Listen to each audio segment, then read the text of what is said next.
Hey folks, welcome back to Real Estate Investing Unmasked. Today I'm going to give you a little sneak peek on what it looked like right after I closed escrow on this house.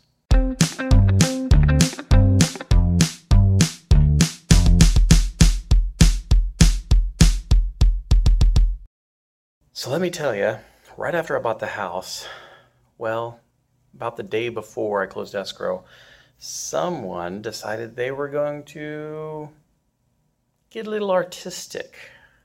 This little sign there where Omer or Gomer wanted to write his name on my building.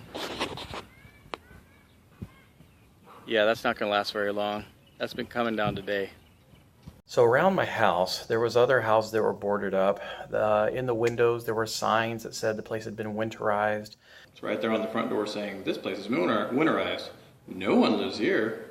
There were signs saying, hey, if you see any activity, contact this number. Seriously, who uses duct tape to put these things up anyway? You just left marks all over my door. How rude. Or if you have any problems, contact this number. So when you buy a house that's a fix and flip and you're looking for a place that is run down, it's in terrible shape so that you can get a really good deal on it and you just clean it up and fix it up, one of the first things you want to do is take down all those signs so that the people around the neighborhood don't see that the place is vacant or that nobody's in there. Those are really good signs that, hey, no one's around, so I can do whatever I want. Hey guys, I just closed escrow today. So this is now my house. And as you can see behind me, there's a little flyer in the window. One of the first things you want to do when you buy a house is take all that stuff that they put up in the windows down. You don't want anybody to know that this place is vacant. I'm going to be taping up the windows and be taking down the papers that say, this place is vacant. Now, I didn't buy in the best of neighborhoods, but I didn't buy in the worst of neighborhoods either. My first impression when I saw this house, I bought this house because I was looking for a 3-bedroom, 2-bath house for my family, and I kept looking around. All the fixtures I saw were $90,000, $95,000. I knew I had access to $50,000. I knew that I could make it work as long as I found the right deal, and I didn't want to get a loan. So what I ended up doing was while I was looking for these 3-bed, 2-baths, I had this feeling that I should look for a 2-bed, 1-bath, and so that's what I did. And when I did, I thought, if I just find a 2-bed, 1-bath where I can add a room, then I could have 3 bedrooms, and that's fine. It's perfect for my family. The whole idea was buy a house I can easily afford, pay it off, fix it up, move in, and then stay there for a year and then sell it. And after I've had it for a year, that's long-term capital gains, or I can roll it into the next one and then a 1031 exchange, tax exchange. And see, one of the biggest benefits tax-wise with houses is you can buy a house, live in it for 2 years, 2 out of the previous 5 years, and sell it and get the money tax-free.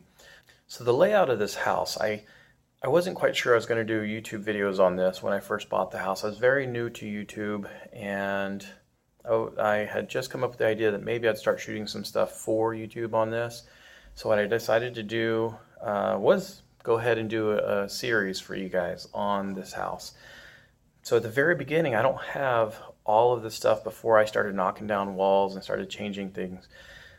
The bedrooms, the master bedroom was 10 foot by 11. The other bedroom was 8 foot by 10, which is puny.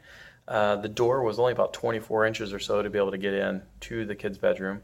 Then we had the shower, which was all made out of cinder block all the way around. So it was probably about a 10-inch step or so to get into the shower. And then the whole thing, because it's so thick, it took up a lot of the room in the bathroom, and you had to squeeze past it to get to the little sink, and there was no sink at first, and there was no toilet first, so we had to install the toilet, install a sink. The kitchen had a wall in front of it, so you had to enter through the doorway to get into the kitchen. The kitchen counters were there, but there was no countertop. It was just cabinets, and it was haphazard installed against the wall. The laundry room was completely a dark hole. The living room had the fake wood tacked up to it. Can't remember what they're called. The sheets that are fake attached to it. It just looked really ugly. It had tile that was on the floor that was okay. Underneath the tile was hardwood. Old oak, and it was beautiful. And the idea was we're going to tear that up and keep the oak. Well, you'll see what happens later on in another episode. Around the same time that we were buying the house, around the time we were closing escrow, we had a family friend who was going through a divorce. And it was a pretty nasty divorce. And so he had to move out of the house. And while he moved out of the house of the person he was married to and living with, we told him, hey, we need work done on the house. You're a contractor. In exchange for you living in our house, we'd like you to do stuff on the house. So he said, you know what, for sure. So he moved in and he started working on the house immediately. And that's when I was like, oh, I better start taking some pictures and some videos. So that's where the next couple episodes are going to come from.